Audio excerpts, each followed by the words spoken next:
Welcome to Mouhas diary my channel. সুরের গুরু দাও দাও দাও গো সুরের দীক্ষা, মোরা সুরের কাঙাল, মোরা সুরের কাঙাল, এই আমাদের ভিক্ষা সুরের গুরু। 25শে বৈশাখ আসতে চলেছে। এই 25শে বৈশাখ উপলক্ষে কবিগুরু রবীন্দ্রনাথ ঠাকুরকে আমার শতকোটি প্রণাম জানিয়ে, আমার শ্রদ্ধা জানিয়ে আজকের এই ভিডিওটা শুরু করছি। বন্ধুরা দেখো, এই রবীন্দ্রনাথ ঠাকুরের ভিডিওটা তোমরা প্রথম থেকে জেনে নাও, আর ভালো লাগলে তার নামে একটু তোমরা শেয়ার করো আর আমার চ্যানেলটা সাবস্ক্রাইব করো। এই 2026 সালের রবীন্দ্র জয়ন্তী 25শে বৈশাখ কবে আসছে? 9th মে 25শে বৈশাখ হবে, শনিবার পড়েছে 2026 সালে। 1861 সালের 25শে বৈশাখ রবীন্দ্রনাথ কলকাতায় জোড়াসাঁকোর ঠাকুর পরিবারে জন্মগ্রহণ করেন। বাবা দেবেন্দ্রনাথ ঠাকুর ও মা সারদা দেবীর গর্ভে জন্মগ্রহণ করেছিলেন এই রবীন্দ্রনাথ ঠাকুর। তার কবিতায় প্রেম, শান্তি ও সম্প্রীতির বার্তা সঞ্চার করেন। তার কবিতা ভারতসহ সারা বিশ্বের বহু মানুষকে অনুপ্রাণিত করে। এই কারণেই রবীন্দ্রনাথ ঠাকুরকে বিশ্বকবি বলা হয়। রবীন্দ্র জয়ন্তী মহান বাঙালি কবি, পণ্ডিত, উপন্যাসিক, নাট্যকার, মানবতাবাদী, দার্শনিক এবং নোবেল বিজয়ী রবীন্দ্রনাথ ঠাকুরের জন্মবার্ষিকী উদযাপন করে। এক সচ্ছল বাঙালি পরিবারে জন্মগ্রহণকারী রবীন্দ্রনাথ ঠাকুর বাংলা সাহিত্য ও রাজনীতিতে তার অবদানের জন্যে সর্বাধিক পরিচিত। তার কবিতা, ছোট গল্প, গান, রবীন্দ্রসঙ্গীত, নাটক, উপন্যাস আজও শিল্পের বিভিন্ন ক্ষেত্রে সমাদৃত ও বিশ্লেষিত হয়। বিশ্ব সাহিত্যে অবদানের জন্যে তিনি প্রথম নোবেল পুরস্কার লাভ করেন 1913 সালে। আর রবীন্দ্রনাথ ঠাকুর ভারতের জাতীয় সঙ্গীত জনগণ মন লিখেছিলেন। তিনি বাংলাদেশের জাতীয় সঙ্গীতও লিখেছেন। তার অন্যান্য উল্লেখযোগ্য কাজের মধ্যে রয়েছে গীতাঞ্জলি, পোস্টমাস্টার, কাবলিওয়ালা, নষ্টনীড় কয়েকটি নাম। মাঝে মাঝে এই পুরনো সে দিনের কথা, মেঘের কোলে রোদ উঠেছে, এইসব আমার হিয়ার মাঝে, আকাশ ভরা তারা খুব বিখ্যাত রবীন্দ্রসঙ্গীত। এই গানগুলো সারা ভারত জুড়ে গায়করা গেয়ে থাকে। আর প্রখ্যাত চলচ্চিত্র নির্মাতা ও একাডেমি পুরস্কার বিজয়ী সত্যজিৎ রায় রবীন্দ্রনাথের ছোট গল্প ও উপন্যাসের ওপর ভিত্তি করে কয়েকটি উল্লেখযোগ্য চলচ্চিত্র নির্মাণ করেছেন। রবীন্দ্রনাথ ঠাকুর পশ্চিমবঙ্গের শান্তিনিকেতনে প্রখ্যাত বিশ্বভারতী বিশ্ববিদ্যালয়ও প্রতিষ্ঠা করেছিলেন। রবীন্দ্রনাথ ঠাকুর কখনোই শ্রেণীকক্ষে পাঠদানে বিশ্বাসী ছিলেন না, তাই তিনি প্রকৃতির মাঝে ক্লাস নেওয়ার ধারণা প্রবর্তন করেন, যা আজও বিশ্ববিদ্যালয় এবং তার ছাত্রছাত্রীরা অনুসরণ করে। জীবনের শেষ পর্যায়ে তিনি ব্রিটিশ শাসনের সমালোচক ছিলেন এবং জালিয়ানওয়ালাবাগ হত্যাকাণ্ডের প্রতিবাদে নাইটহুড ত্যাগ করেছিলেন। রবীন্দ্র জয়ন্তীটা কিভাবে আমরা উদযাপন করা হয়? পশ্চিমবঙ্গের বিভিন্ন অংশে দিনটি জাঁকজমকের সাথে পালিত হয়।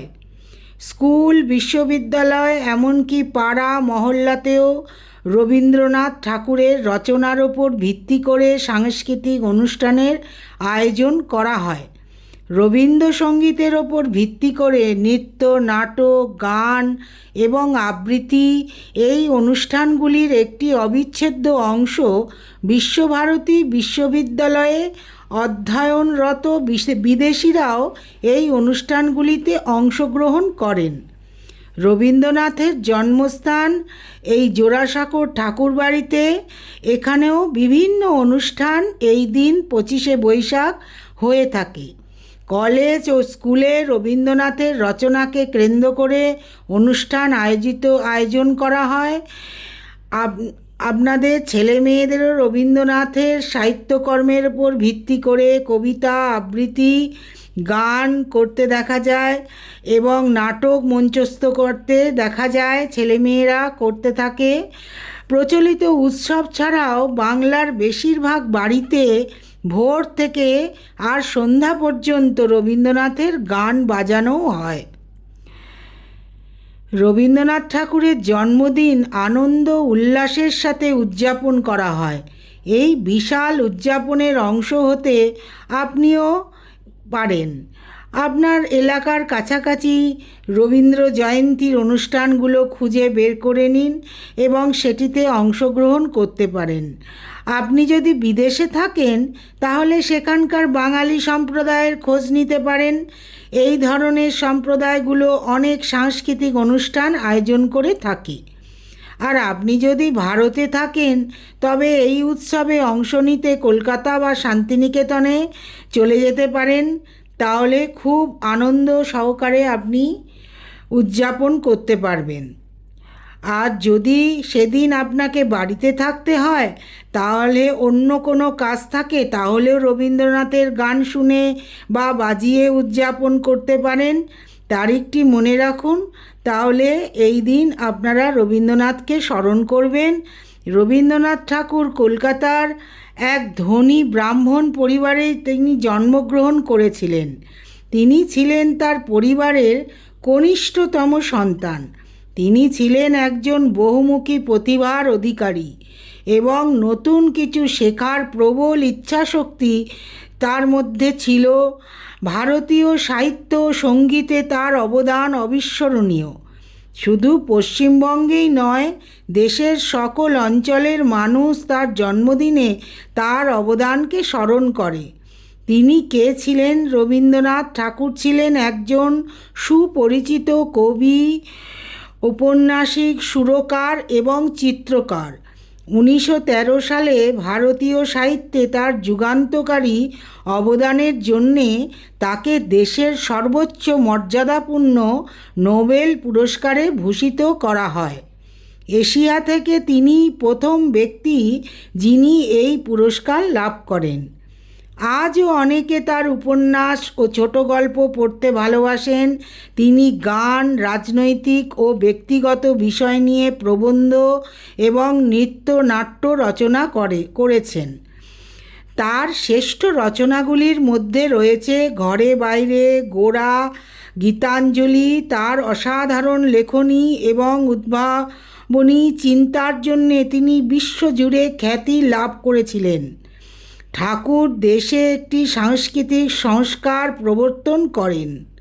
জনগণ মন তার শ্রেষ্ঠ রচনা। এটি ভারতের জাতীয় সঙ্গীত হিসেবে গৃহীত হয়। রবীন্দ্রনাথ ঠাকুরের রচনা আধ্যাত্মিক, ধর্মত্ব এবং ভারতীয় কবিতার এক নিখুঁত সংমিশ্রণ।